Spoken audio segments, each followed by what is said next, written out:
India for me has been very special. I came to India when I was traveling around the world. I came to India 15 years ago. I was looking for answers that I didn't know what it was. In India, I managed to discover spirituality. My friends took me to a Holi party. When I arrived there, he told me there's this white thing that you drink during Holi, and then I went into another world. I think let's start with a simple question. What are the top three things you hate about India? Let's get you cancelled. I landed in Varanasi. I went to the ashram. I saw like thousands of people. I saw devotees. And there was this guy around. And I said I'm looking for answers.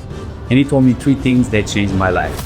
When I was traveling around the world, I wanted to spend a few days with a tribe that has no contact with the outside world. My second question would be one guest that has been very rude to you. Name drop, please. You asked, who is this Firangi and what is he doing in India? And today, I have the best hosts in the world, my team. They are going to ask me unfiltered questions, and you are going to know who is Rodrigo Canelas. Stay tuned. I think let's start with a simple question. What are the top three things you hate about India? Let's get you cancelled. I think there's only one thing that it's really something that I don't like and I don't have a way around, which is the pollution of Mumbai. Yeah, that's the only thing. Rest, I love everything, even the bad and the ugly. Tell us, you've visited 70 countries.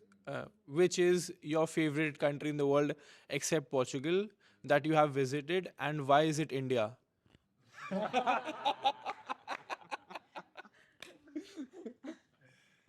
Actually, for this, Pakistan is my second.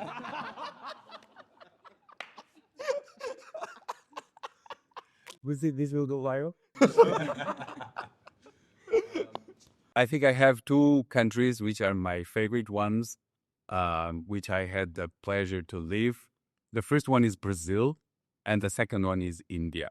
Yeah, I think I start by Brazil. Brazil, uh, it's very special for the people.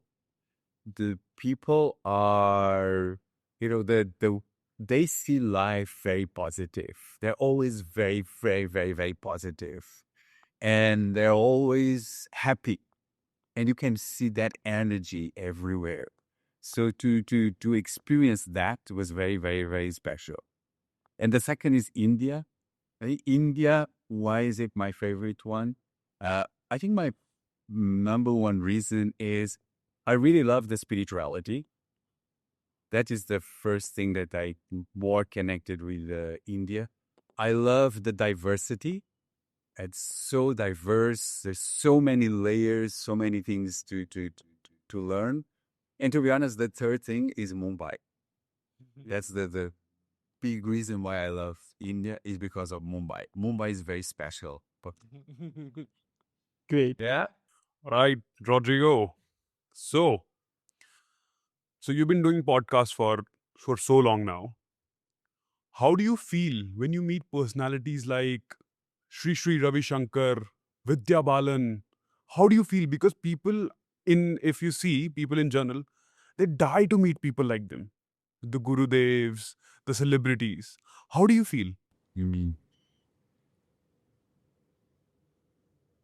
maybe I'm going to say something a bit controversial. Let's for it. Let's go for it. Let's get more views. Come on. Uh, uh, to be honest, of course, it feels very special to talk with a lot of celebrity. But for me, it's so unique. It is so unique, and every person has such a unique story for me, I think every person that is in front of me, I feel so grateful to have this person in front of me sharing their life, their lessons, their wisdom, that I just feel grateful that I have these people that trust me in front of me. So mm, uh, it doesn't matter who is in front of me. I have that gratitude of having so many different people and learning so much from very, very, very different people. But what I feel very, very grateful is to the opportunity to learn from so many different people, from doctors to actors to musicians to it's so diverse, and that's what I feel very, very, very, very. Let's go. I think the most talked about comment we see on our videos is, who is this Firangi talking to Indians about Vedanta, about Bhagavad Gita, about Dharma? And a lot of people are confused, like, who is this Firangi? So, what I'm going to do, I'm going to give you like 60 seconds, and you have to tell me from Portugal to here your whole story. How did it start? What was it when you were born, and how is it like you're sitting, like the whole story in like 60 seconds. So your time starts now. So um, yeah, I'm originally from Portugal. My story is at age of 14 years old, my father and best friend died. When I saw that so close to be so young, it made me feel that life is very short.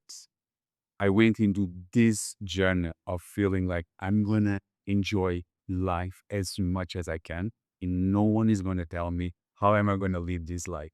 I started traveling. I felt in love with the travel, and in the past 20 years, I've been to more than 70 countries. Also, I worked in many, many different countries. I lived in 5 different countries, uh, and I worked for a big corporation for 18 years. Uh, and then 3 years ago, I started something bigger, and I just wanted to help those people like me that had dreams, but somehow they they were stuck or didn't know how to achieve them. And something bigger started, and then I fell in love with the podcasts, and I decided to travel around the world. And that's how I. Yes. Great. So now we have answered all the comments about who is this Firangi. Everyone knows who you are. My next question is, like, you decided to travel the world and like go from country to country and we talk to their people, understand the culture. Why did you choose India? Why did you choose to come here and interview our people? Was it because of high subscriber count?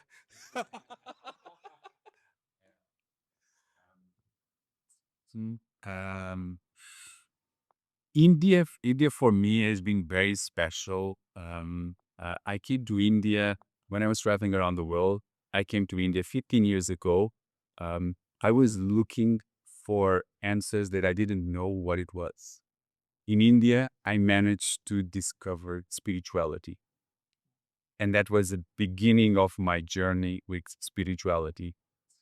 Then I had this incredible opportunity to live in India for 4 years.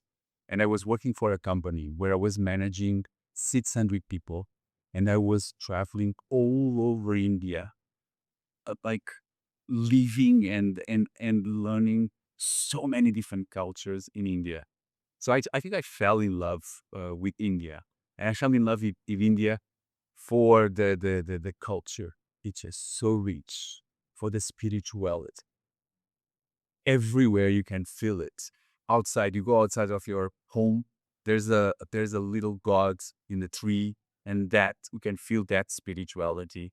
Um, and also, I mean, not just because you are here, I love Indians. I love and to be honest, also I love to work with Indians, and that's why I mean a lot of like our team is Indian because I love the Indians. When you are able to when you respect like for example in our case Indians or my experience with Indians, when you respect and you are able to connect with Indians and you give a mission to Indians, I love the energy of people and that we can do it. And I feel that energy in India, so I love India. So yeah, when I was in Singapore and decided I'm just gonna dedicate my life to podcasting. I'm gonna travel around the world. India was calling me. It was just like was pulling me, and so I decided the first country I'm gonna start my world tour is gonna be India, and it was the best decision that I took. Because it led you to us. Obviously, it was the best. And my last question is like, our videos are filled with topics about spirituality, dharma, Hinduism. I want to know, what were your religious beliefs before you came to India? And has India and Indians changed your religious beliefs or your spirituality beliefs in any way? And what has caused that change? When so I was born, my family raised me as a Christian. And I think when my father died at the age of 14, I started to ask, if God exists, why is causing me so much pain? Why did this to my father? I was just a kid. But it took me on a path of seeking answers about the truth.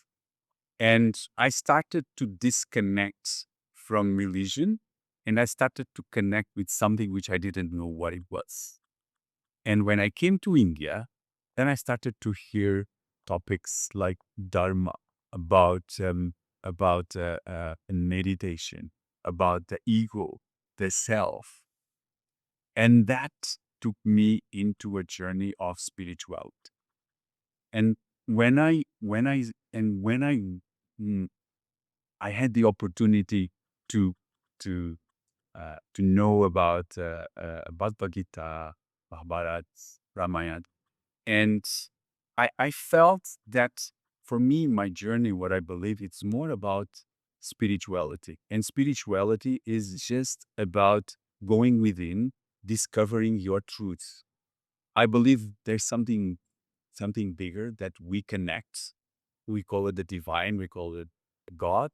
But I feel I myself, I don't love and respect and learn all the religions, which I think they are important. But myself, I connect more with searching for the truth. And for looking for that truths, I look for gurus. I look for religions that allow me to get me that truth. And India gave me all of that. And it allowed me to go deeper and deeper and deeper with all the wisdom that it's in the country. And yeah, and that's how I'm eternally grateful for India to allow me to go so deeper and to discover this path of spirituality. What a great answer. Um, Yeah.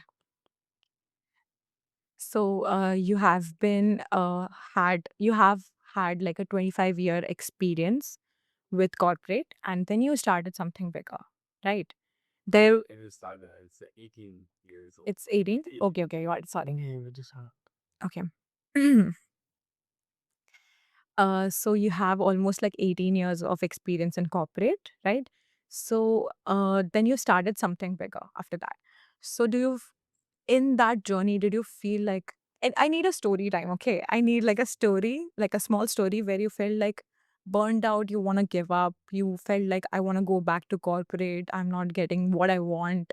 There's like issues with this, there's no view, something that you felt it's not working for me, but you still kept going. What was that story where you felt you want to give up? And what is that story which made you want to continue? Like the same story. So. Yeah. So I had 18 years of experience. And to be honest, my experience with corporate was so polished, was so beautiful. It's built me who I am. I was lucky to work with the best mentors, the best leaders, and it it just built who I am today. And I'm eternally grateful for my experience in corporate. Then when I started something bigger, I think the first thing that I felt was like, no matter what is going to be next, I believe so much in myself that I'm not going to go back.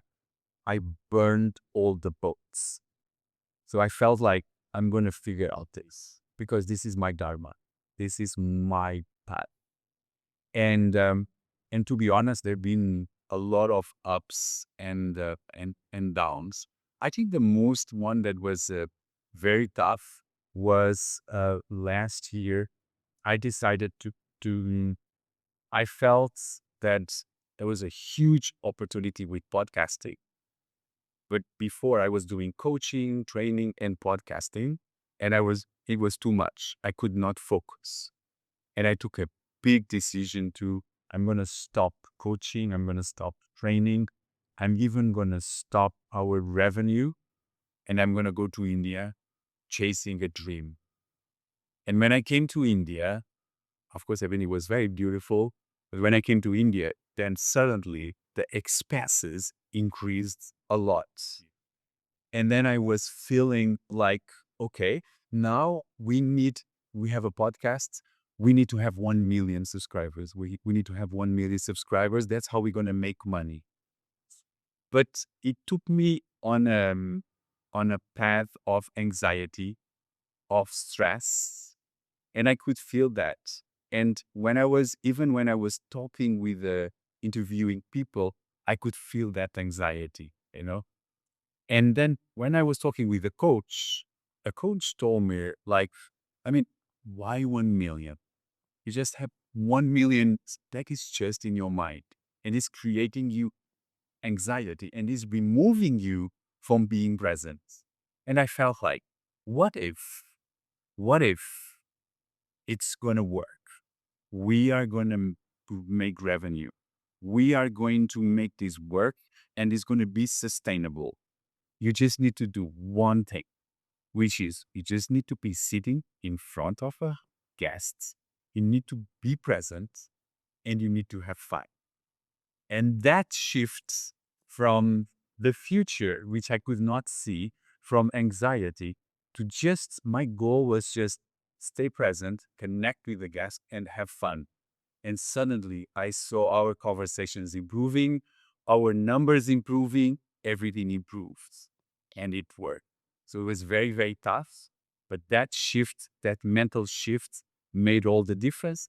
And today, I mean, we have almost 500,000 followers. And it was really, really powerful, that shift.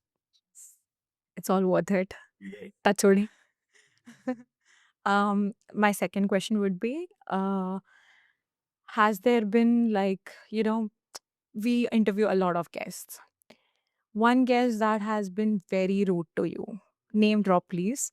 And you felt like you have been like, I don't know, they felt you are a foreigner. So maybe, that connect you didn't feel a rude guest and a guest who has been the most kindest to you. Like he has been like all in with the podcast, supporting you. Like I need two guests, one which you like is rude and I don't know, is being rude to you, and one.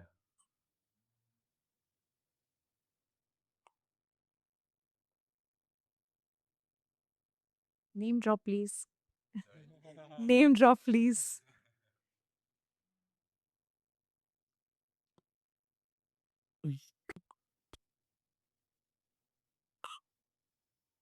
Wow, it was so cool. I don't have a guest that was rude. This is very. Or you hated, or you hated the guest. And you get it. Guess you. Oh, that is different. No, this is. Uh,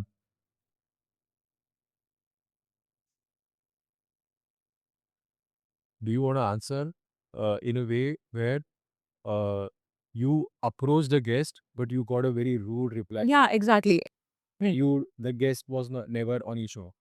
oh, I was never on. Yeah, yeah, yeah. It can be like one guest. You can't, if you don't want to name drop, don't name drop, but you can tell a story. Yeah. So there was this one guest. And then kindness. And then Yeah. what Yeah, also and one about, kindness. So basically, your best and worst guest experience. Yeah. Um, yeah. Okay. It's. I think people will look at podcasting and they see just two people with a microphone and the camera, and everything looks so easy, you know. But I'm going to tell you, uh, I interviewed 60 to 70 people in India. And, but I contacted more than 300 people.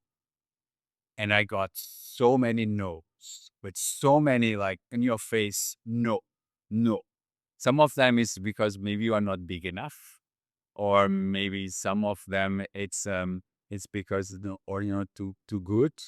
That was hard, but it was also I felt it was part of the journey of the journey, and it was also about yes, okay, 10 they said no, but one he said yes. The 10 was tough, and it was tough, but one said no. And that's a big lesson in life. You're going to have so many people that are going to be rude to you. You're going to have so many doors that are going to be close to you, but there's always going to be that one. And you keep always looking for that one. And that's what happened with guests. And the beauty is that we had 60 guests. It was so good, but just so good, so good. And that is part of life. So I had a lot of rules people that said no, and uh yeah, they were not nice, but that was also made me stronger and made me want this is what I believe. And and it made me keep opening doors, and the good ones came. Any name you want to take of good and bad guest, or okay, that's a secret then. 18 years of corporate diplomacy. Okay, so Yeah.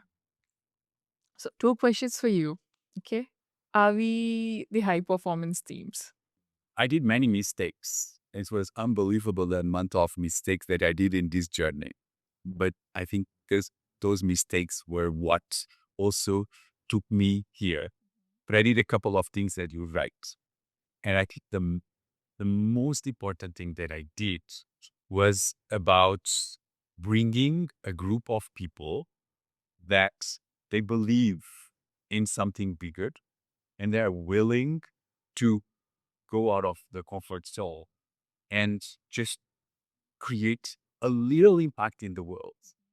And I think for the past 3 years, I spent a lot of time building the team. And as we are here in these offsites, I think I go to bed and I just feel so grateful when I see you guys, and not just seeing you now because you are performing. I know you are performing, but where you started and where you are now, that brings me a lot of joy. So I think we have a really high performing team, and and I feel each one of you has been in a tremendous growth journey and has somehow believed in the vision and trusted me that yeah, there's something here for you.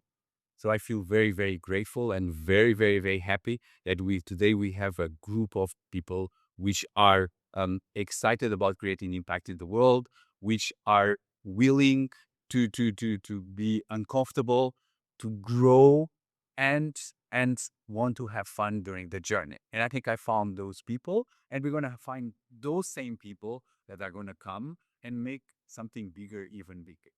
Thank you so much. We're equally honored and grateful to be part of this team and this journey, Rodrigo.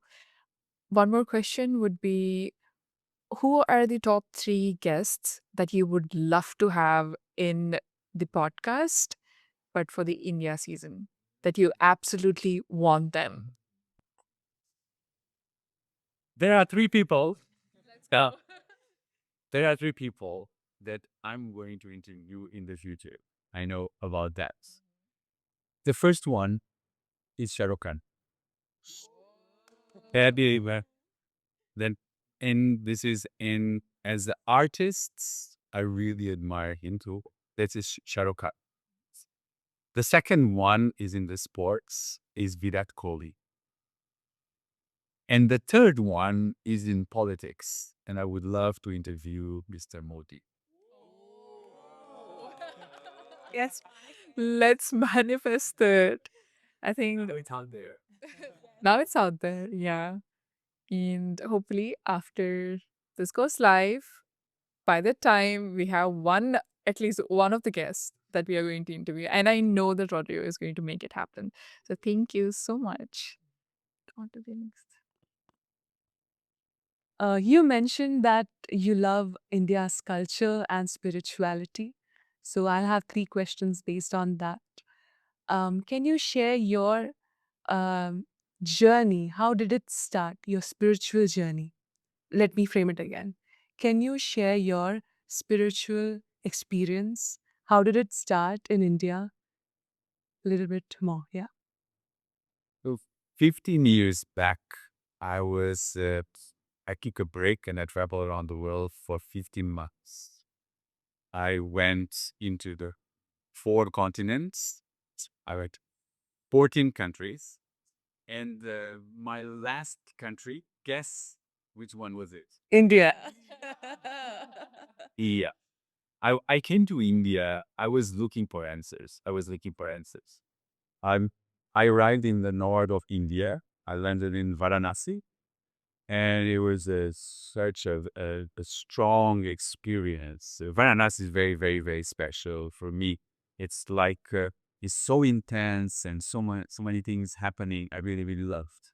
And then I went to Haridwar, to the Kumbh Mela. And when I arrived in Haridwar, I went into Rishikesh. And when I was in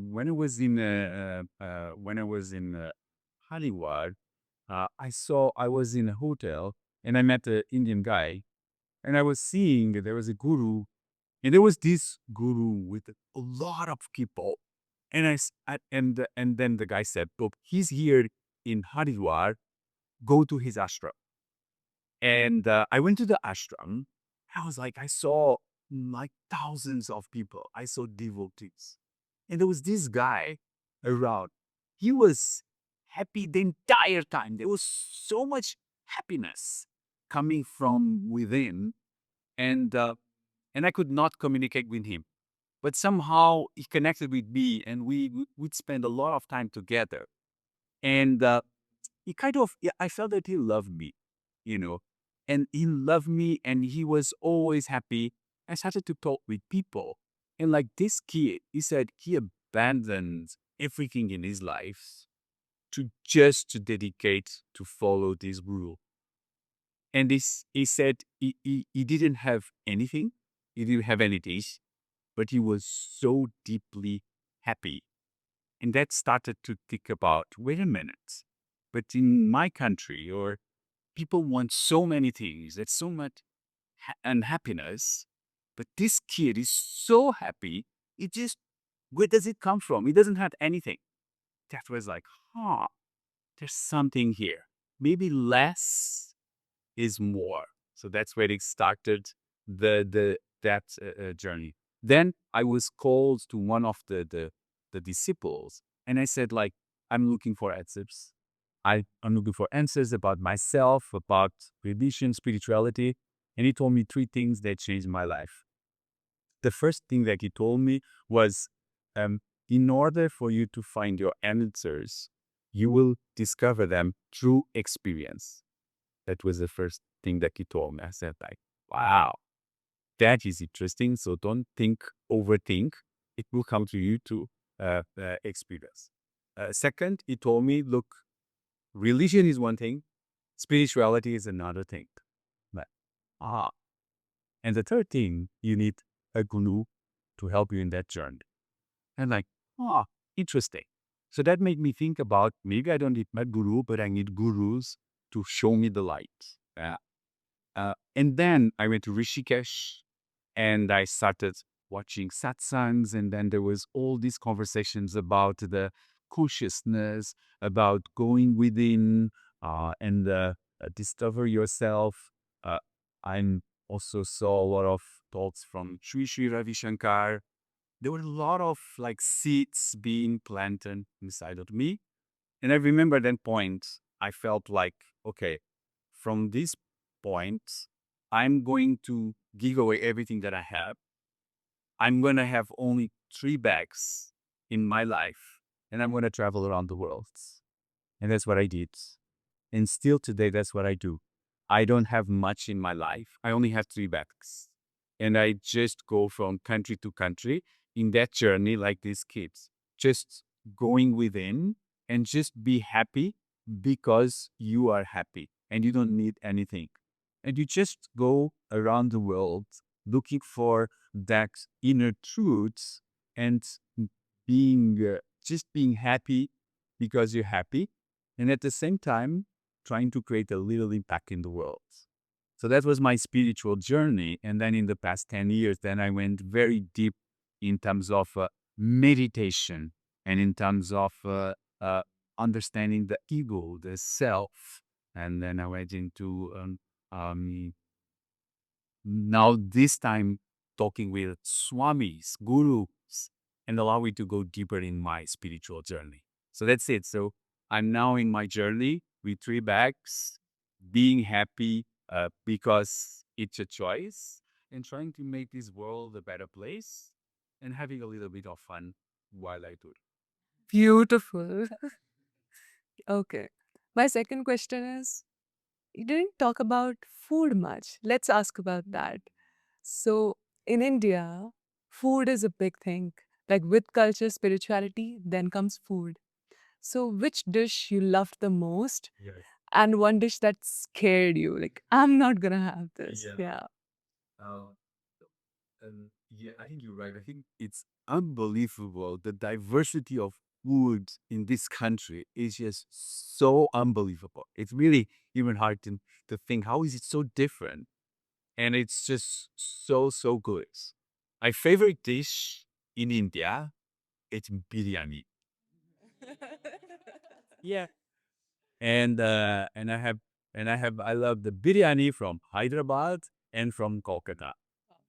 These are my two favorite ones. Yeah. I tried like now. It's okay. I'm writing my resignation letter. When you talk about biryani, it's Hyderabad dum biryani. It's like I have biryani. No. That's uh, cool. So that is a biryani. And food that uh, for me, it's a no. Um, it's all the fried food and spicy food. I have a lot of trouble with. Come on, that's Indian food. That's diarrhea food. Yeah. So that's it. That's it. Third question is, um, when it comes to culture, there are so many festivals in India, so much diversity. Which is your favorite festival? Um,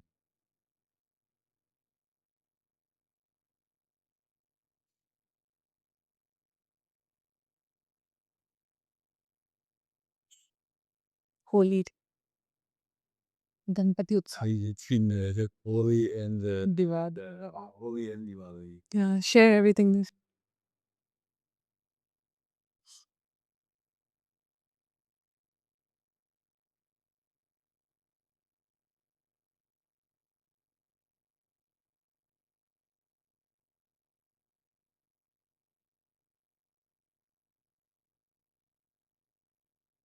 Just share a story of one festival Yeah.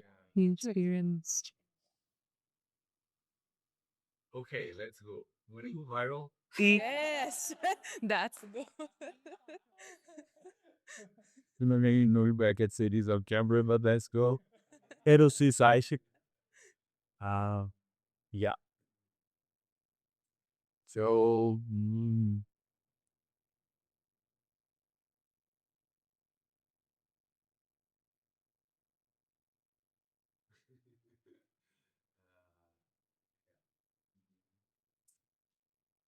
My favorite festival in India is Holi. When I arrived in India, when I was living here, I arrived here right in Holi, and my friends took me to a Holi party, and it was insane. The amount of energy, of like music, and people were just so present and so happy. The energy was very, very high. So Holi was very, very special. And I had one Holi after 3 years. A friend invited me to go to his place, to his uh, condominium, to play Holi. And when I arrived there, he told me there's this white thing that you drift during Holi. Great. Thing. You guys know where this is? Yeah. And then we were just playing outside, and then he had this white liquid, which was fresh, and by the way, was sweet.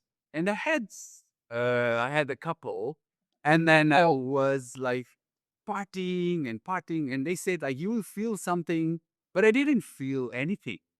But and I remember that day was hot, and there were so many people happy, and there were water. Everyone was wet. It was music. Everyone jumping. Everyone like holding each other, dancing together. It was so beautiful. And that was for 2, 3 hours. And then I came to the apartment, and suddenly I started to feel certain things. I was like, oh my now after the hand. So everything became the impact was at the same time. And then I went into another world, and it was so crazy. I was like, the time stops. And I was really feeling in another world. And then I freaked out because I felt, oh my God, I'm in another world. What if I'm not going back to the other world? I freak out. I called my best friends. I has I asked him to actually it was Buchan to come and pick me up. And I went in another dimension, and it was insane. And then I came back and it was okay. And but cool. So that was a crazy experience that I had in India. Um, I'm not going to tell you what is that white liquid, but you might imagine us.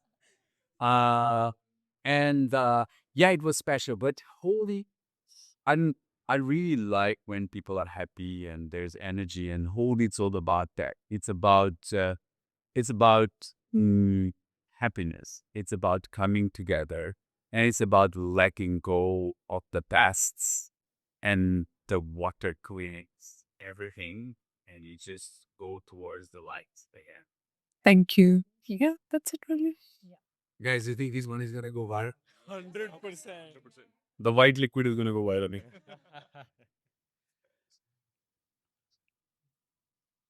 Okay, now time for some serious stuff. That was not serious. Okay, so my question is share your experience that touched you.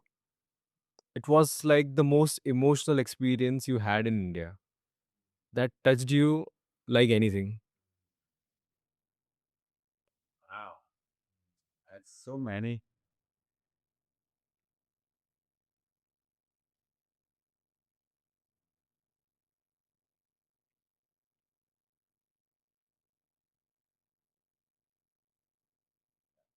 I know.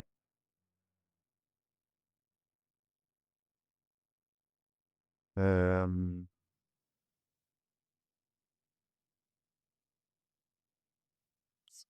when I came to India, the hardest thing, especially in Mumbai, was to see so many poor people living on the streets. And that was very hard. It's still very hard. But it really broke my heart when I came to India. So many people living on the streets and kids and parents, old people. It really broke my heart. And that at one point I felt like, yeah, I mean, you cannot save everyone, but at least you can do something. And then I decided to start to doing something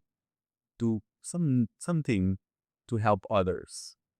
I'm I did actually two things. One was a couple of times I was buying the soap. I was making sandwiches at home. I was buying also a cuff, like a, what do you call it? A comb. I was buying combs, and I was just going on the streets and just approaching people and just giving decks to people. There was one guy that I remembered. I gave him food. I gave him a little bit of food. He had was no clothes. It was so dirty, and he was laying down. And then he got that food. He looked at me, and then he started. He put it here on his chest, the food, and he hold the food, and he started crying, because it's like someone thought about me, you know. I was in the car. I went to the car, and I just watched, and I was like, wow, it was just something so small, but see the impact on this person. Had food, but the person was just crying because it was just one person that just thought about them. So that was one story that really, really touched. The second story, I went into a slum, and I was, there was a teacher that was teaching kids at home. And there were four little kids. It was not a teacher, it was just like a mentor helping them with their homework. And I went there. They wanted to talk with me, and they just wanted to hear my experiences. And there was like kids. There were one little girl. She was like 10, another one 12, 13 and 14 years old. And then I was sharing my experience, but I wanted to hear from them about their experience. And I asked this little girl. She was 10 years old, and I asked her, "What are you most proud about yourself?" And then she looked at me and she told me, "What I'm most proud about myself is that despite being abused by my father, I still keep going with the help of my grandmother." Yeah. And that made me stop. And that made me feel like, wow, look at this little girl here, how she's just 10 years old. And she just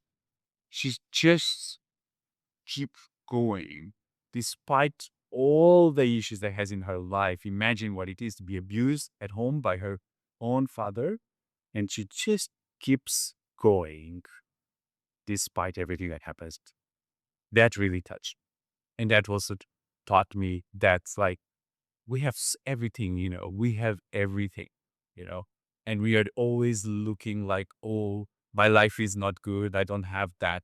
No, but it's like when you have food, when you have a roof, and you have a little bit of money, I seem like you have everything, and these people who live in slums, like you need always to be grateful. Yeah. So these two moments are very, very special for me. Very beautiful. Very beautiful. On Good one. we-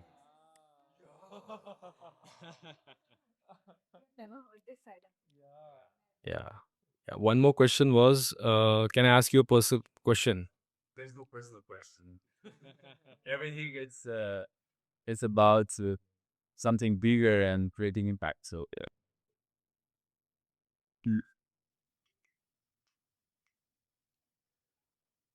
Do you miss your father?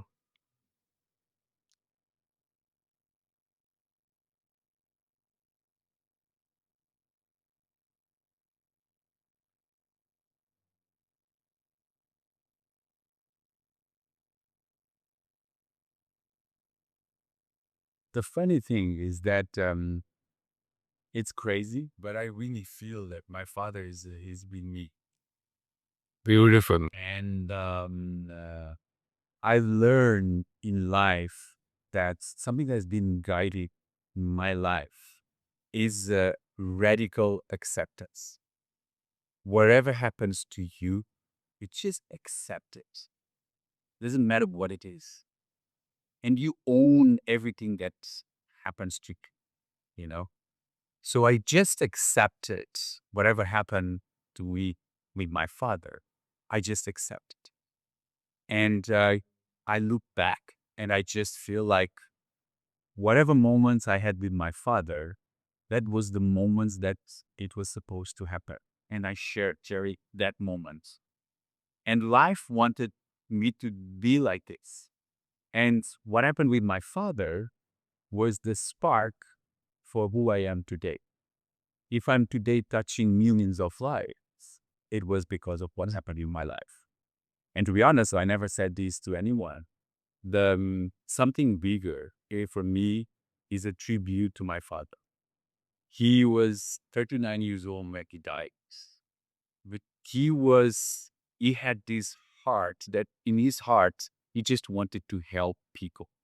And I could see he didn't have much money. So my family, I come from a middle low family, um, and but he always wanted to help people. So I take it with me, it's his legacy. So he's with me, and I'm creating something bigger together with him. And so I don't miss him because he's with me, and we are together just changing the world and creating impact in the world. Beautiful. Beautiful.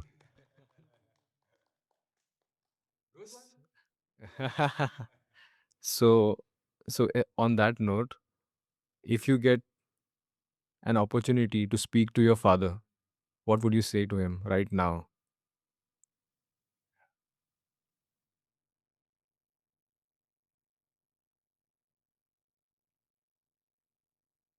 Just say it as you are speaking to him.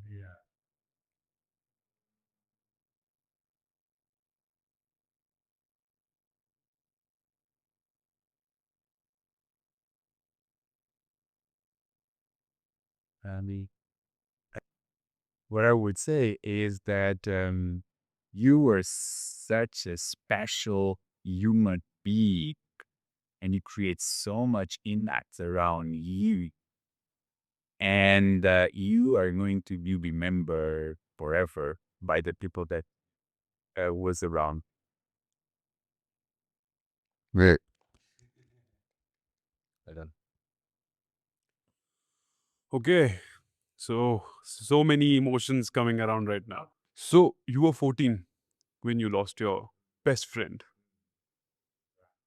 And now looking at you and your journey, what is that one piece of advice you will give to that 14-year-old Rodrigo who's traumatized by losing his friend? And now looking at your journey, what would you give that one advice to him? Yeah, yeah, I know what it is. Yes.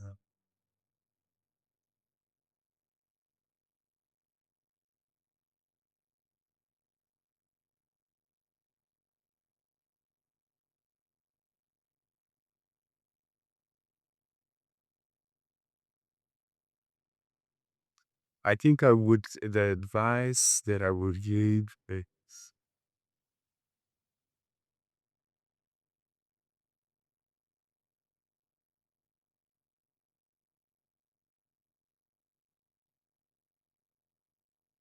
yeah, the advice that I would give my 14 years old is don't be so worried about what people think about you or they're going to think about what you just believe in yourself. Keep taking steps in what you believe. and the rest will happen. That's beautiful. Absolutely beautiful. Okay, so my last question is, this journey is crazy, right? You had a crazy journey. Very crazy. Super crazy. After interviewing so many people, what is next for something bigger?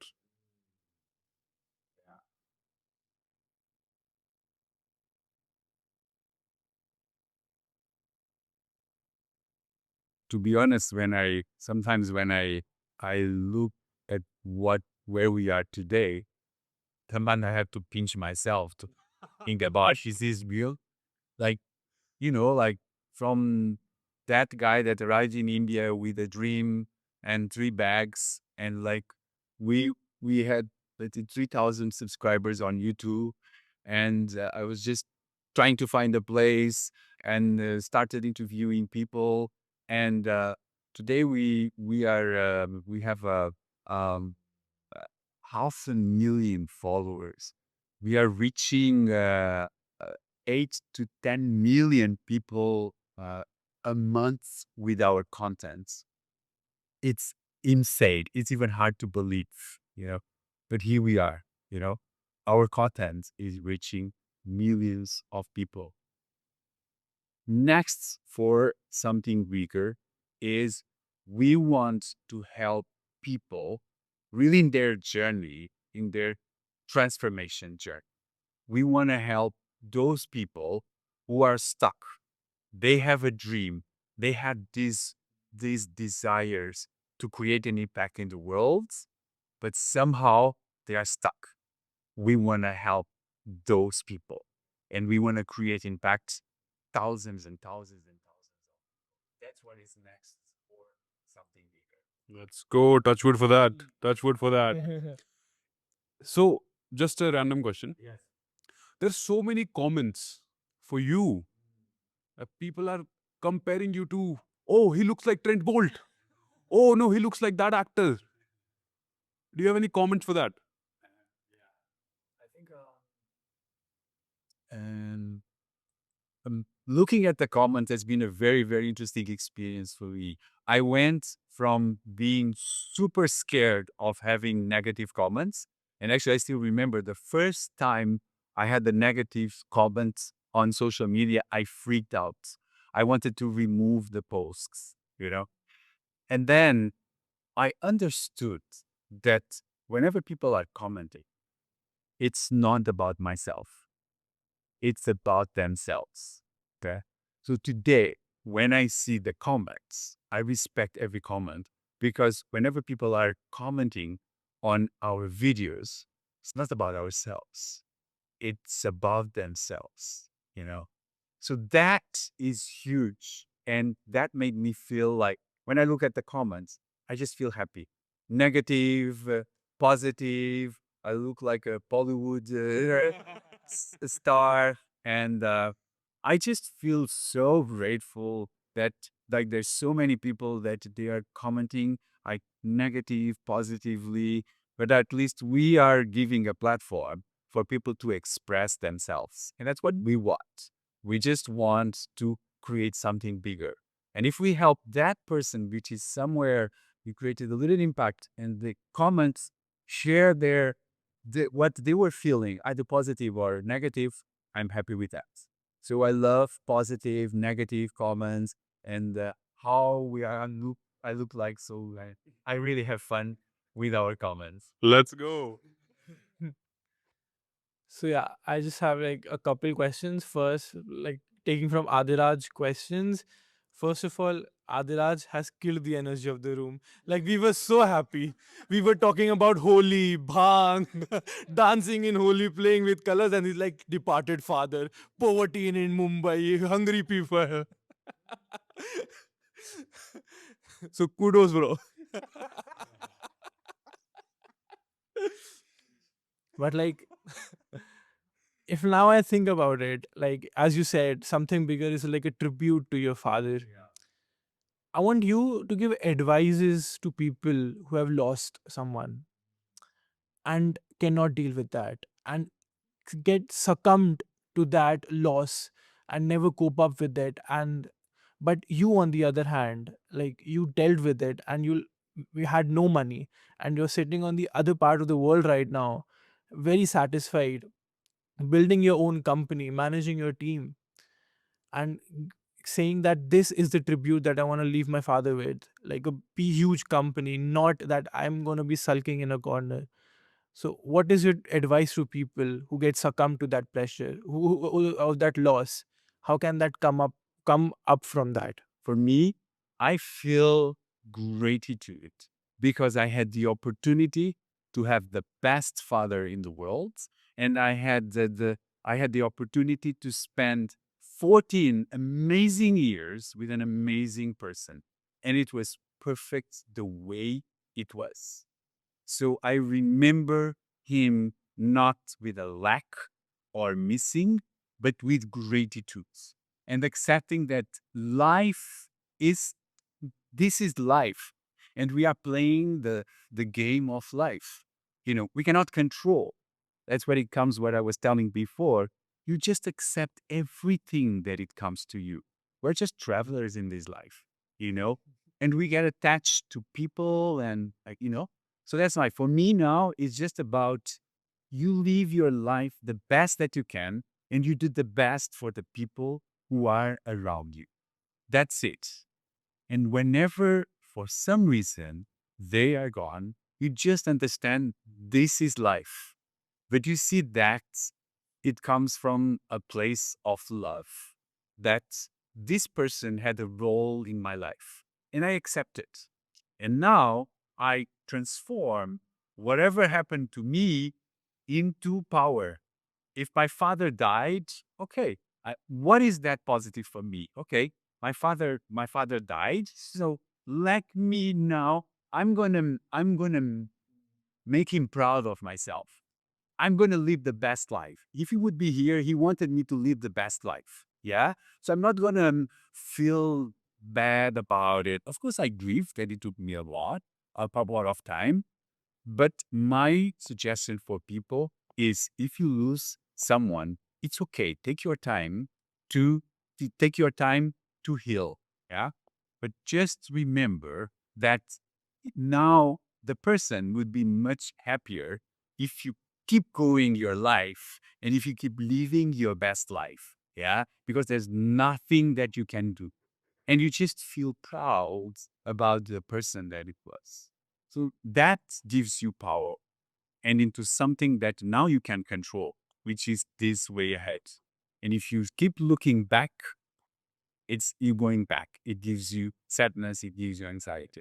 So it's about being grateful for the people that were there in your life and transform that pain into power and make them proud of you by living the best life that you.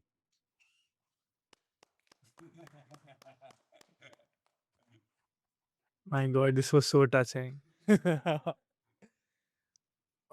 My next question is about money, but like after this philosophical stuff, I don't know how do I bring money.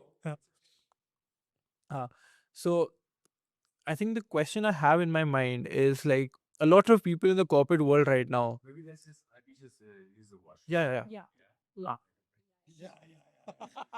I just need some water. Wow, you in there. Okay. The photo held down. The what? The picture What? held down. See? See? My father.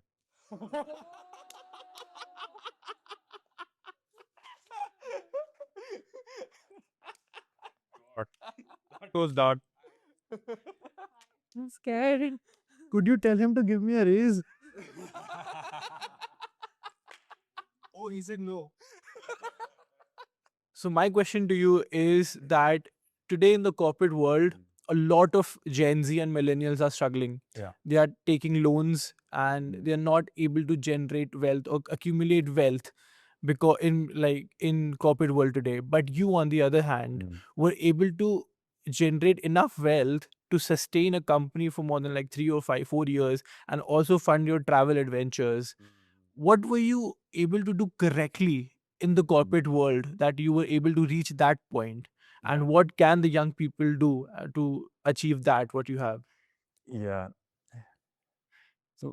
So I will share my experience. Not sure if this applies to everyone, but for me, when I started my career, I mean, I was 23 years old. For me, the most important is to join the right place where you can learn and you can grow. That for me is the most important. So for 10 years, money was not a priority for me. I needed to have the right place where I could learn, I could grow, I could have different experiences, and very important, and it is to have the right leader. That was my priority for the first 7 years. I learned a lot. I started growing. After that, then I started to become, okay, now I have more to offer. Then I started to, the priority was, okay, I want to build also wealth for me so that I can live a nice life. Yeah. But I didn't, if I would be focusing from the beginning on money, maybe I wouldn't have learned what I've learned and grow the person that I grew to be at that level. Then I was lucky. I was lucky, meaning after 10, 12 years, I became director of a MNC, of a multinational, which is a 500, Fortune 500.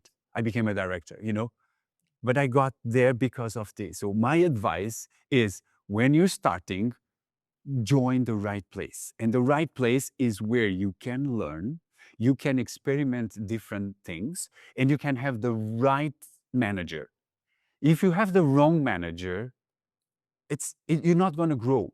Yeah. So that is the first thing. Once you have that, after a couple of years, then you start being more strategic. This is what I have to offer because I already grew. And then you start feeling like, look, this is what I'm worth. And then you start building your wealth. Yeah. This is what my advice for the young generation. So just a couple more questions to wrap it up. First is you've been to 70 plus countries. You're like a traveler, an explorer, and they say travel changes people. What has been your life-changing moment or story in any of your travels? Yeah. Wow.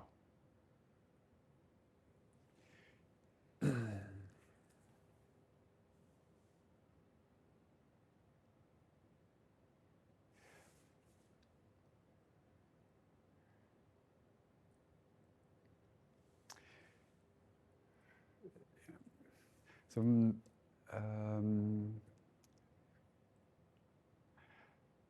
15 years ago, I had very well-paid job. I was in an amazing company, and I decided to quit just to travel around the world. I traveled around the world for 15 months, only with my backpack, and I didn't book one hotel in advance in 15 months. And I just went with the flow, just experiencing life and travel. I wanted to do something to help others. I went to Mozambique, which is one of the poorest countries in the world. I arrived in an orphanage. There were 26 kids, and they were kids that they went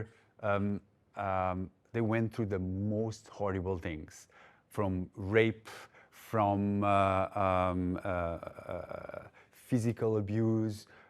Some of them, they were on the street, and they were between 6 months old to 20 years old. And I arrived there and I decided to create a project, a photography project for these kids to help them through photography so that they could improve their communication skills and their self-confidence. I was planning to stay there for 1 month, but then something happened. This is a good hook. I stayed there. I was planning to stay there for 1 month with this project. I started to feel so connected with these kids. Every day when I was coming to the orphanage, they would come running, calling, Uncle Rodrigo, Uncle Rodrigo. They would surround me and play with me, and I was every day I was spending time with them. I never had experience dealing with kids, but I was just so present. I just wanted to give love to them. But what happened after was I was not expecting. First, what happened was that I think these kids gave me more than I was giving to them. Of course, I gave a lot of love, but they gave me the most important lesson in my life that completely changed my life. Do you want to know, or we leave it for part two? No, this part only. Okay, so these kids, as I said, they went through the most horrible things in life. And every day, these kids, they were showing up with the biggest smile, with the best energy ever. These kids, they taught me about something. They told me that never, but never complain about your life. From that moment onwards, no one in the last 15 years, someone saw me complaining. Because if I complain about anything about my life, it's completely unfair to these kids or anyone who is going through tough times. So I'm very grateful, and these kids, they taught me an important lesson, which is be grateful about your life and never, never complain about anything in your life. Great. So, like, for the last question, all of us are going to ask you something which has never been asked on our channel. Like, this is going to be so new to you, you're going to flip out. Yeah. Like, this question. Like, you have never heard this question. So, like, on the count of three. 1, 2, 3. What is that one question that nobody asked you, but you will have to answer?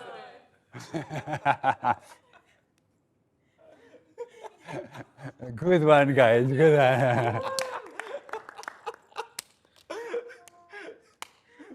That was a good one.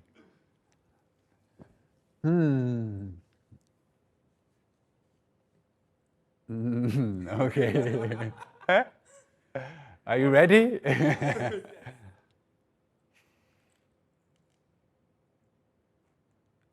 All right. The question is, what was the craziest thing that you did while traveling?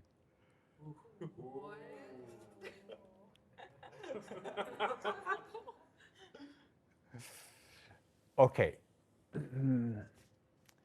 The craziest thing that I did when I was traveling, it was really crazy.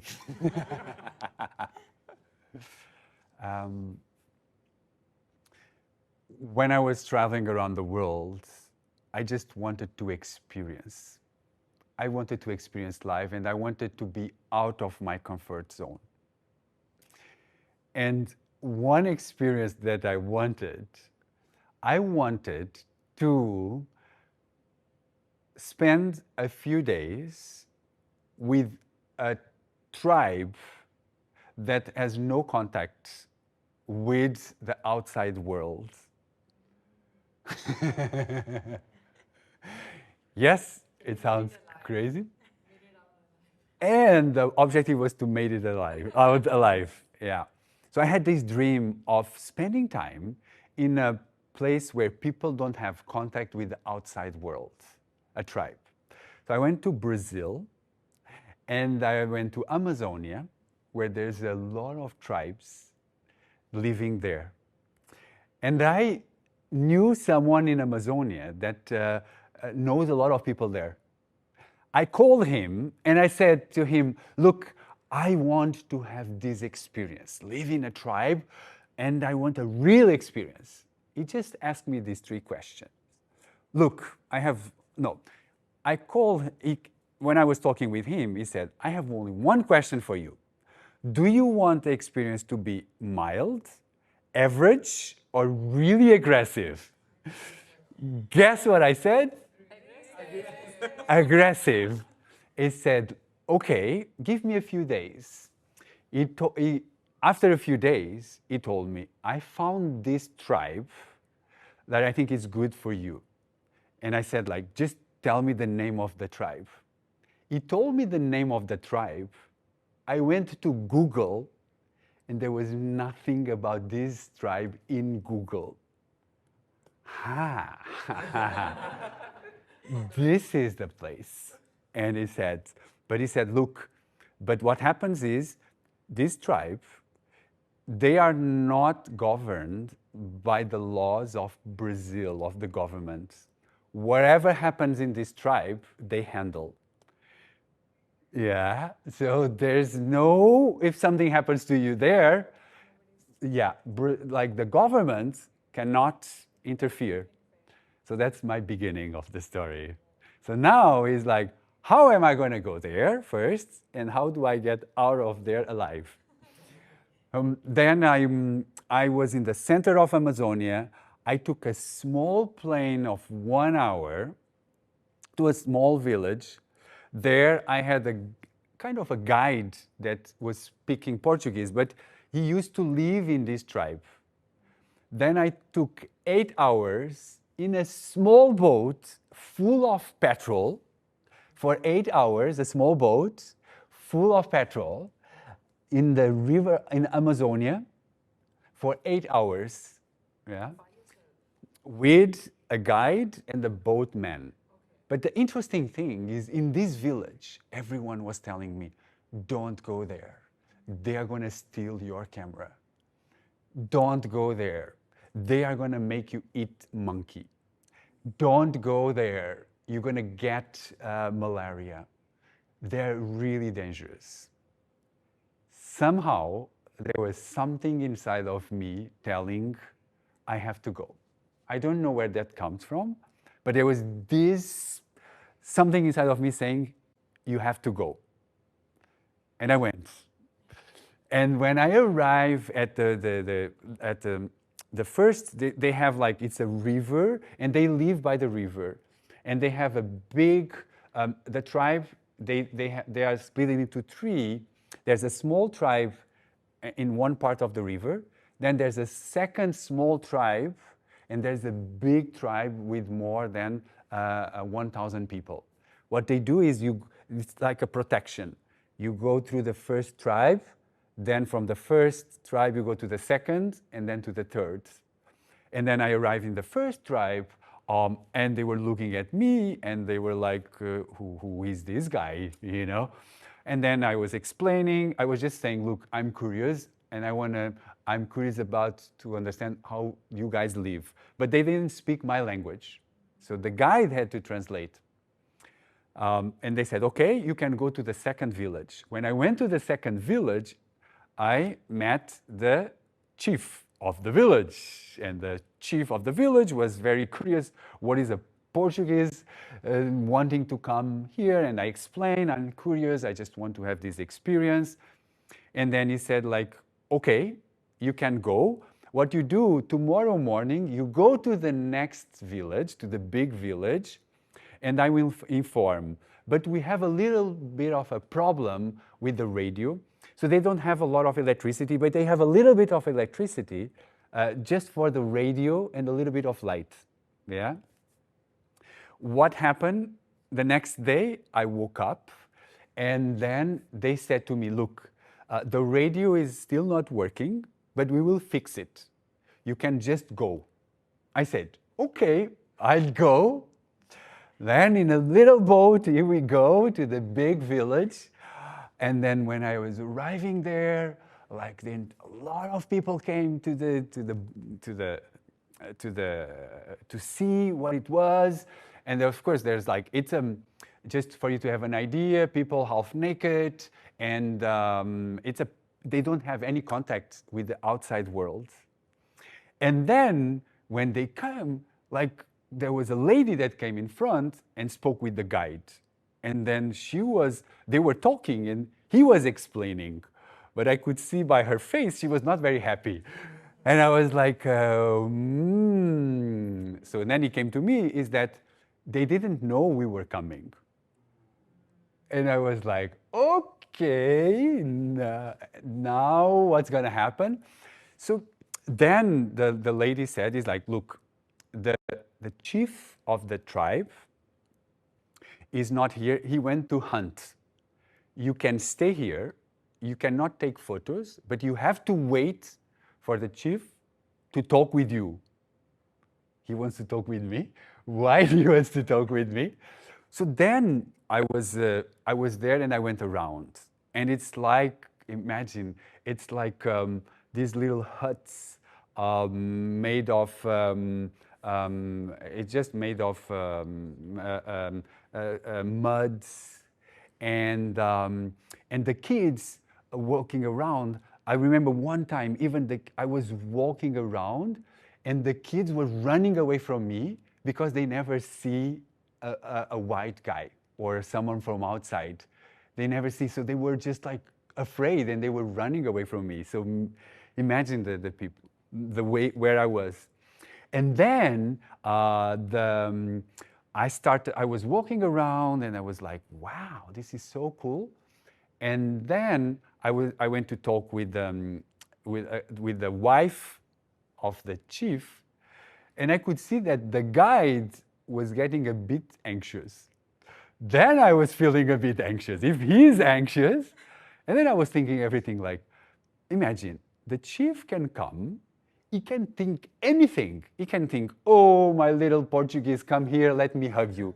Or he could think about like, what the hell are you doing here? Like, you're not allowed to be here. Anything was possible, you know? So I was there and I was thinking, oh my God. But the guide was getting a bit worried. So I got a bit worried.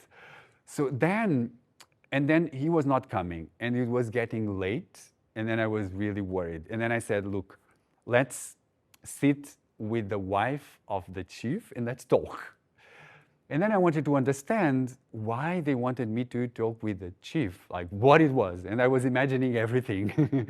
They were going to grill me, putting me in a, like make a barbecue of a Portuguese. Or they would make me marry the one of the girls there or anything. Then I was negotiating with the wife of the chief, and I was trying to understand what it was. So basically what they wanted was, I had a lot of petrol, and they just wanted a little bit of petrol so that they could run their radio. Yeah, their radio. I said like, and then after I was like negotiating with the wife of the chief in petrol gallons. She was asking me 3. I said, no, I need to go back. I give you 2, So I gave her 2, and then I went back, But the good thing, when I went to the second village, they were more connected with me, and then they were really very open with me. They let me go around. I took photos, and then I sat with the chief, And then remember that they told me that they will make you eat monkey, And then I was sitting, and then like, okay, we're gonna eat, just me and the chief, and everyone surrounding us. And then I saw the wife coming with the big black stuff. I said like, oh my God, good luck to you. And what they said is like, when you are in a tribe, you can never say no to the food. It's like it's the worst, yeah? So then I was there, and then when she came, she put the thing in front of me. I looked at it, and it was a pork, a wild pig. I was like, yeah. And then, I had a great time there, and then I went back. But this taught me very, very important things. One is, if you really feel you want to do something, even if the entire world tell you not to do, you just do it. it's okay. You know, if you feel it, just follow that. The second one, actually, the second one is like, I think don't do that again. I wouldn't do it again. I think something that I did to respect, I didn't publish any photo of them because I didn't want the outside world also to, you know, to be, now there's more internets. I want to keep them intact, so I didn't share any photo of the world, but I have this amazing memory living with the tribe for 3 days, sleeping on an hamaca, and eating with my own hands, but in a very different way than they eat, and just experiencing life, and completely like people who don't have internet, who live completely outside of this world. So that was the most crazy and beautiful experience that I had. And I'm alive, I'm here. Without monkey, without grilling. Yeah. Thank you so much. Thank you, guys.